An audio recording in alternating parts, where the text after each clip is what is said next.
Hello, good morning. It's me, Simon, YouTube channel, Simon Varghese. Facebook, Simon Varghese. Instagram welcomes you all.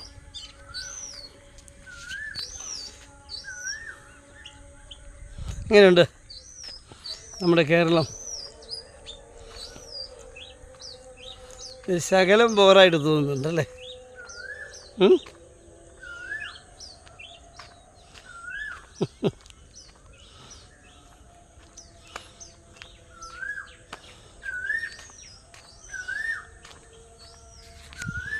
ഒന്ന് ആലോചിച്ച് നോക്കിയേ. ഒരു case ജാമ്യം കിട്ടി, ഒരു കേസ് ഹൈക്കോർട്ട് വിസ്താരം നടക്കുന്നു, മൂന്നാമതൊരു കേസ് ഇമെയിലിൽ വരുന്നു, രാത്രി തന്നെ ഒരു MLA അറസ്റ്റ് ചെയ്യുന്നു. അതൊരു ഭീകരനെ അറസ്റ്റ് ചെയ്യുന്ന പോലെ.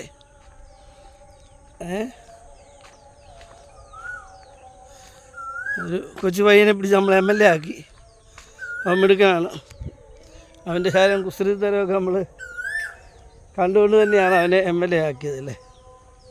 ഇത്രയും വലിയ പടപ്പുറപ്പാട് വേണ്ടായിരുന്നു. അത് ഗുണം ചെയ്യുക, അത് ഫാസിസ്റ്റുകൾക്കായിരിക്കുമെന്ന കാര്യം അത് സംശയമില്ല. എന്തായാലും നിരുത്തരവാദപരമായി പെരുമാറിയ ആ പോലീസിനെതിരെ കോടതി നടപടിയെടുക്കും എന്നാണ് ഞാൻ വിചാരിക്കുന്നത്. ഇത് ഗവൺമെൻറ്റിങ്ങിൻ്റെ ഭാഗമല്ലിത്. ഗവൺമെൻറ് സെൻറ്ററി ഡിഫറെൻറ്റ്. ഇതൊരു കൾപ്രിറ്റിനെ അറസ്റ്റ് ചെയ്യുന്നു എന്നുള്ള ഭാവേന ഒരു പൊളിറ്റീഷ്യനെ കീഴ്പ്പെടുത്തുന്നു. അതൊരു പൊളിറ്റിക്കൽ, എല്ലാ വർഷവും എല്ലാ തെരഞ്ഞെടുപ്പിലും നമുക്കൊരു പ്രിയങ്കരിയായ പെൺകുട്ടി സുന്ദരി വരുന്നതാണ്. കഴിഞ്ഞ 2 അസംബ്ലി തെരഞ്ഞെടുപ്പിലും അങ്ങോട്ടും ഇങ്ങോട്ടും പ്രയോഗിച്ച് പൊളിഞ്ഞു പോയൊരു പരിപാടി ഇപ്രാവശ്യം വീണ്ടും വന്നിരിക്കുന്നു.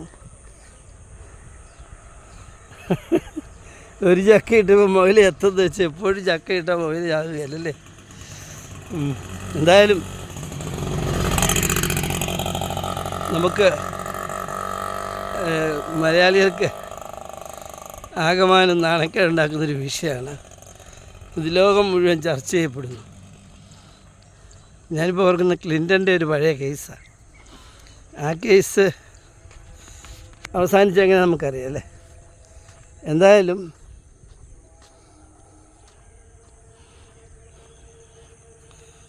ഈ പറഞ്ഞ MLA അയാൾ മ്ലേച്ഛത കാണിച്ചിട്ടുണ്ടെങ്കിൽ അടുത്ത തെരഞ്ഞെടുപ്പിൽ അയാളെ ജനം ശിക്ഷിക്കുമായിരുന്നു. ഓക്കെ, അത് വിട്ടുകളയാൻ പോട്ടെ.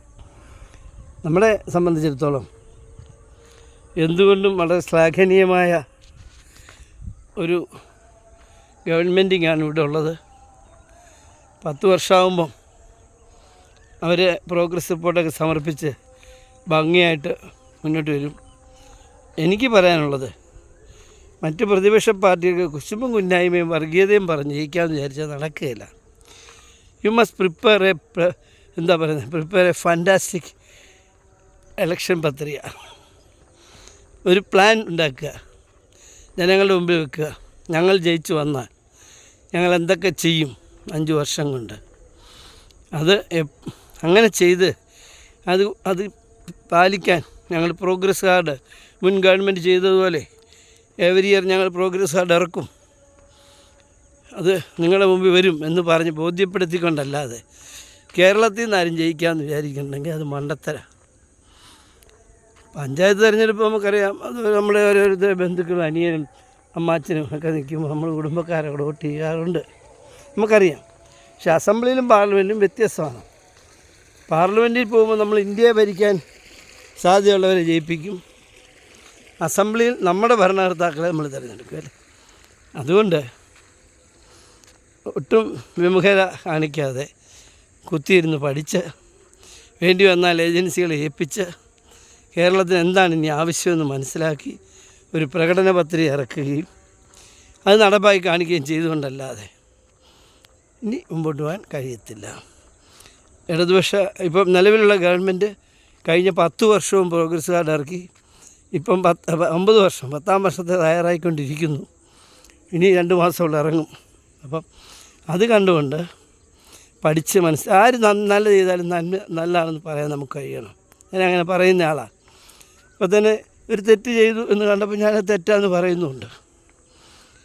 കാരണം നമ്മളെല്ലാം അരിയാഹാരം കഴിക്കുന്ന മനുഷ്യരല്ലേ, നമ്മളെല്ലാം ഇത് പഠിക്കുന്നവരല്ലേ, മനസ്സിലാക്കുന്നവരല്ലേ. എന്തെങ്കിലും ഒരു ജിമ്മി ട്രിക്ക് കാണിച്ച് എന്തിൽ നിന്നെങ്കിലും നമ്മുടെ ശ്രദ്ധ തിരിക്കാമെന്ന് വെച്ചാൽ നടക്കുന്ന കാര്യമാണോ? നടക്കുന്ന കാര്യമല്ല. അതുകൊണ്ടാണ് ഞാനങ്ങനെ പറഞ്ഞത്. തീർച്ചയായിട്ടും 10ാം വർഷത്തെ പ്രോഗ്രസ് കാർഡ് ഞങ്ങളെല്ലാം കാത്തിരിക്കുകയാണ്. വച്ചിരിക്കുന്ന പ്രകടന പത്രികയിൽ പറഞ്ഞിട്ടുള്ള കാര്യങ്ങളെല്ലാം ചെയ്യുമോ ഇല്ലയോ എന്ന് നോക്കിയിരിക്കുകയാണ്. പ്രത്യേകിച്ച് പത്രക്കാരും ചാനലുകാരും ഒക്കെ നോക്കിയിരിക്കുകയാണ്. ജനങ്ങളും നോക്കിയിരിക്കുകയാണ്. What is happening for next 2 months, 2 മാസത്തിനുള്ളിൽ എന്ത് സംഭവിക്കുന്നതായാലും നോക്കുന്നത്. നമ്മുടെ വയനാട്ടിലെ കുഞ്ഞുങ്ങൾക്ക് വീട് കൊടുക്കുമോ? കയറി താമസിക്കാൻ പറ്റുമോ? 24 മണിക്കൂറും 600 തൊഴിലാളികൾ പണിതുകൊണ്ടിരിക്കുക അതിന് മുമ്പ് ആ വീടുകൾ കൊടുക്കാൻ വേണ്ടി. അതുപോലെ തന്നെ നമ്മുടെ ആലപ്പുഴ ചങ്ങനാശ്ശേരി റോഡ് ഉദ്ഘാടനം നടക്കുമോ? അതുപോലെ കേരളത്തിൽ അങ്ങോളം ഇങ്ങോളമുള്ള ഹൈവേകളും സ്റ്റേറ്റ് ഹൈവേകളും ഒക്കെ ഭംഗിയാക്കിയതുപോലെ നമ്മുടെ ടൗണും ശുദ്ധമാക്കും. ഇങ്ങനെ ഗുഡ് മോർണിംഗ്. നമ്മളെല്ലാം ഇങ്ങനെ സാക്കൂതം വീക്ഷിച്ചുകൊണ്ടിരിക്കുകയല്ലേ. തീർച്ചയായിട്ടും മത്സരിക്കുന്ന മുന്നണികൾ, അത് BJP ആയാലും കൊള്ളാം, കോൺഗ്രസ് ആയാലും കൊള്ളാം, LDF ആണെങ്കിലും കൊള്ളാം, പ്രകടന പത്രിക ഭംഗിയായി പഠിച്ചിറക്കണം, അത് നടപ്പാക്കണം. നമുക്ക് ഈ 2 ഗവൺമെൻറ്റിൻ്റെയാണ് നമ്മുടെ മുമ്പിലുള്ളത്. 1ാം പിണറായി സർക്കാരും 2ാം പിണറായി സർക്കാരും. പേര് പറയാനൊന്നും എനിക്ക് വേണ്ടിയൊന്നുമില്ല. ഞാൻ സാറിന് ഗവൺമെൻറ്റിങ്ങെന്നേ പറയാറുള്ളൂ. കൃത്യമായി പ്രോഗ്രസ് കാർഡ് അവരിറക്കി. ഞങ്ങൾ എന്നാ ചെയ്യുമെന്നുള്ളത് വെച്ചിട്ടാണ് അവർ പറയുന്നത്. അപ്പം അത്തരത്തിൽ നമ്മൾ വ്യഗ്രതയോടെ നിന്നാൽ മാത്രമേ എന്തെങ്കിലും മാറ്റം കയറി ഉണ്ടാക്കാൻ കഴിയൂ എന്നുള്ള കാര്യത്തിൽ യാതൊരു സംശയമില്ല. തീർച്ചയായിട്ടും 2500 രൂപ ഇവിടുത്തെ സോഷ്യൽ സെക്യൂരിറ്റി പെൻഷൻ കൊടുക്കും എന്ന് പറഞ്ഞത് കൊടുക്കുമെന്ന് തന്നെ നമ്മൾ വിശ്വസിക്കുന്നത്. അതുപോലെ ഒട്ടനവധി കാര്യങ്ങളുണ്ട്. ഈ സോഷ്യൽ സെക്യൂരിറ്റി പെൻഷനെ പറ്റി പറയുമ്പം നമ്മളുടെ നാട്ടിലെ ദുരിതവും പട്ടിണിയും വല്ലാതെ പിടിച്ചങ്ങ് അകറ്റിയത് ഈ സോഷ്യൽ സെക്യൂരിറ്റി പെൻഷനാണെന്ന കാര്യം സംശയമൊന്നുമില്ല. അപ്പോൾ അത് വർദ്ധിപ്പിച്ച് കൊടുക്കണം. ഇനി വരുന്ന മുന്നണികൾ അതിനെ സംബന്ധിച്ച് നല്ലൊരു പ്രഖ്യാപനം നടത്തണം. BJPക്കും കോൺഗ്രസ്സിനും CPMനും ഒക്കെ മത്സരിച്ച് തന്നെ പറയാം. മത്സരമാണല്ലോ ജനങ്ങളുടെ നേട്ടം. എവിടെ മത്സരം ഉണ്ടാകുന്നു അവിടെ നമുക്ക് ഗുണമേന്മയേറിയത് വില കുറച്ച് കിട്ടും. അതാണ് അതിൻ്റെ സയൻറ്റിഫിക് ആസ്പെക്ട്സ്. അപ്പോൾ നിങ്ങൾ മത്സരിച്ച് പ്രകടന പത്രിക വെക്കുമ്പോൾ ഞങ്ങൾക്ക് കൂടുതൽ നേട്ടങ്ങൾ കിട്ടും. അതാണ് ഞങ്ങളുടെ ലക്ഷ്യം. കൂടുതൽ മെച്ചപ്പെട്ട പ്രകടന പത്രികയുമായിട്ട് നിങ്ങളൊക്കെ വരണം. അത് നടപ്പാക്കി കാണിക്കണം. പറ്റിക്കാമെന്ന് വിചാരിച്ചാൽ പിന്നെ ആണ്ട് കാലത്ത് നിങ്ങൾ തിരിച്ചു വരികയില്ല. നടക്കാമെന്നേ പറയാവൂ, പറയുന്നത് ചെയ്തിരിക്കണം. Okay, all the best. ഞങ്ങളെല്ലാവരും ഒരു ഇലക്ഷന് വേണ്ടി കാത്തിരിക്കുന്നു. എന്തായാലും ഒരു സ്ഥിരം ജിമ്മി ട്രിക്കുമായിട്ട് ഇനി ആരും വരണ്ട. എന്നിട്ട് പെൺപിള്ളേരൊക്കെ ഇനി ഒരുങ്ങി നിൽപ്പുണ്ട്, അവിടെ നിൽക്കട്ടെ. ഇലക്ഷന് മുമ്പ് അതുങ്ങളെയൊക്കെ അതൊക്കെ എന്തൊരു മ്ലേച്ഛതയാണ്.